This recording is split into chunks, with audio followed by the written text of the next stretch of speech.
Tila hindi naman nagustuhan ng China ang dalawang bagong batas na nilagdaan ni Pangulong Bongbong Marcos. Ito ay ang Philippine Maritime Zones Act at Philippine Archipelagic Sea Act na layong mapalakas ang karapatan at matiyak ang seguridad ng bansa sa West Philippine Sea.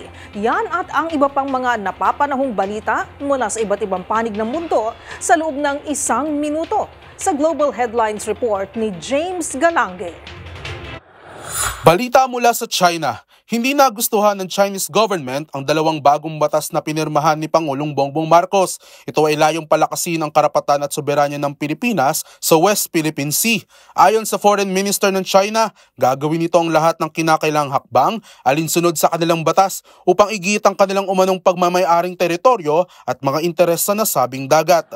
Samantala, balita naman mula sa Pakistan. Umabot sa 24 ang bilang ng mga nasawi habang nasa mahigit 4 na po naman ang sugatan dahil sa hinihinalang suicide bombing sa Quetta, southwestern Pakistan. Kasalukuyan ang iniimbestiga ng mga opisyal ang nangyari at kung may kaugnayan ba ito sa pag-aangkin ng lupa na may yamang mineral na pinoprotektahan ng mga etniko-militanteng grupo sa lugar.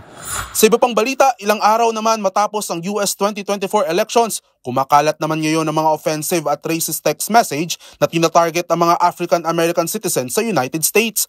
Ayon sa mga otoridad, isa sa mga posibleng intensyon nito ay paglaruan ng emosyon ng mga tao na inuugnay sa pagkapanalo ni President-elect Donald Trump.